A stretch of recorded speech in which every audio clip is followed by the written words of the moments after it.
Você já parou para pensar o quanto você realmente se conhece, mas com os olhos de Deus? Essa é uma pergunta que parece simples, mas carrega um peso enorme quando olhamos para ela com seriedade.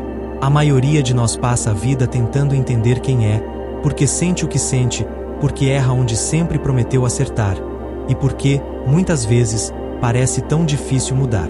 Mas e se eu te disser que existe um caminho mais profundo para esse autoconhecimento? Um caminho que começa não dentro de você, mas em Deus? Hoje, eu quero te convidar para uma jornada curta, mas transformadora. A gente vai refletir juntos sobre o que é o autoconhecimento cristão e por que ele é essencial para quem quer viver o propósito que Deus desenhou. Mas antes de continuar, faz o seguinte: se inscreve aqui no canal e ativa o sininho, porque toda semana tem vídeo para fortalecer sua fé e te ajudar a caminhar mais perto do coração de Deus. E já aproveita para comentar aqui embaixo: eu quero ser transformado por Deus. Assim a gente forma uma comunidade que cresce junta na fé. O mundo ensina que autoconhecimento é olhar para dentro de si e encontrar respostas. Mas a verdade é que, se formos sinceros, muitas vezes o que encontramos são dúvidas, dores mal resolvidas, feridas do passado e uma confusão de sentimentos. É por isso que o autoconhecimento, sob a luz de Cristo, é totalmente diferente. Ele não começa em quem somos, mas em quem Deus é. E só à medida que o conhecemos melhor, conseguimos enxergar com mais clareza quem realmente somos. A Bíblia nos mostra isso de maneira poderosa. No livro de Salmos, capítulo 139, versículos 23 e 24, o salmista Davi faz uma oração sincera que diz: Examina-me, ó Deus, e conhece o meu coração. Prova-me e conhece os meus pensamentos. Vê se há em mim algum caminho mau e guia-me pelo caminho eterno. Perceba como Davi não tenta se entender sozinho. Ele clama para que Deus o sonde. Isso é autoconhecimento cristão. Permitir que o Espírito Santo revele o que está escondido, o que precisa ser curado, o que precisa ser transformado. E a palavra está cheia de exemplos de pessoas que só conseguiram crescer depois de confrontarem quem realmente eram. Um dos exemplos mais marcantes é o apóstolo Pedro. Ele era impulsivo, falava demais, prometia o que não conseguia cumprir. E foi ele quem disse que nunca negaria Jesus. Mas como sabemos, na noite em que Jesus foi preso, Pedro o negou 3 vezes. A Bíblia, no Evangelho de Lucas, capítulo 22, versículo 62, diz que, após negar o Mestre, Pedro saiu e chorou amargamente. Aquele choro não era só arrependimento. Era o confronto com a sua própria verdade. Pedro percebeu que não era tão forte quanto pensava. Mas foi esse momento de dor que abriu espaço para o arrependimento, o recomeço e o chamado para ser um dos pilares da igreja.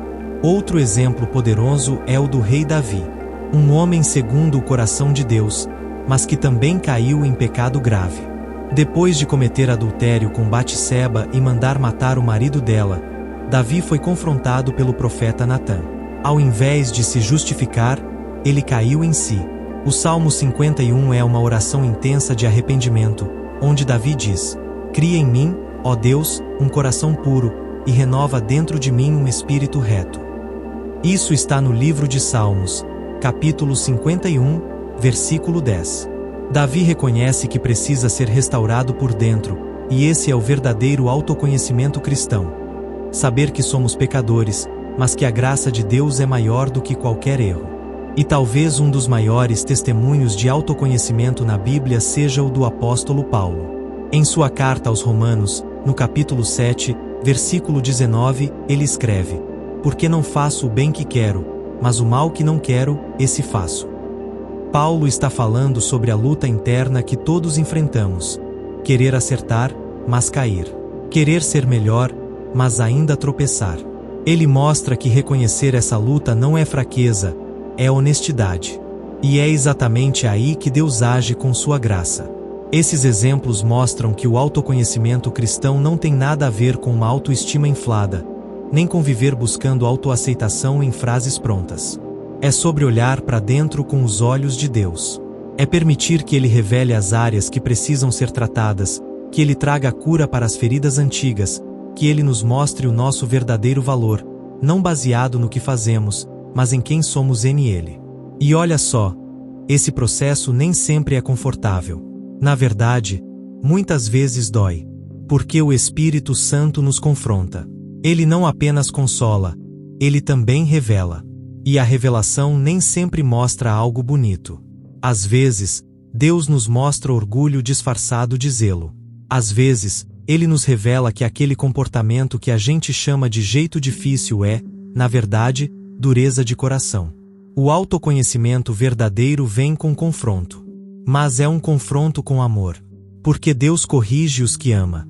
E cada confronto dele é uma oportunidade de libertação. Um exemplo forte disso é o profeta Isaías. No livro de Isaías, capítulo 6, versículo 5, quando ele tem uma visão da glória de Deus, a primeira coisa que ele diz é: ai de mim! Estou perdido, porque sou um homem de lábios impuros, e habito no meio de um povo de impuros lábios. Os meus olhos viram o Rei, o Senhor dos Exércitos. Ou seja, quando Isaías viu quem Deus realmente era, ele pôde enxergar quem ele mesmo era. A presença de Deus nos mostra nossa pequenez, mas também nos purifica. O versículo seguinte mostra que um anjo toca os lábios de Isaías com uma brasa viva e declara que sua culpa foi removida. Primeiro, vem o reconhecimento. Depois, vem a restauração. Talvez você se identifique com isso. Talvez você tenha evitado esse olhar mais profundo para si mesmo, com medo do que vai encontrar. Mas deixa eu te dizer, Deus não tem medo da sua bagunça. Ele já conhece tudo a seu respeito. Ele só está esperando que você também reconheça e entregue nas mãos dele. Quando a gente para de fugir da verdade e começa a encarar, a cura começa. E talvez você esteja se perguntando: como eu posso crescer nesse autoconhecimento com Deus? Como eu posso começar a me enxergar como Ele me vê? A resposta não está em fórmulas mágicas. Está em práticas diárias e sinceras. A primeira delas é a oração. Mas não aquela oração decorada ou automática. Estou falando de uma conversa real com Deus, onde você abre o coração e diz: Senhor, me mostra o que eu ainda não consigo ver. Essa simples atitude já é um passo de coragem. A segunda prática é a leitura da Bíblia com intencionalidade. Não basta só ler, é preciso meditar, aplicar, se deixar confrontar. Quando a palavra diz que devemos perdoar, amar, confiar, é ali que Deus está moldando o nosso caráter. Ele usa a Escritura para nos revelar a verdade, sobre Ele e sobre nós mesmos. Outro hábito poderoso é o silêncio. Vivemos em um mundo barulhento, cheio de distrações, onde muitas vezes não conseguimos ouvir nem a nós mesmos, quanto mais a voz de Deus.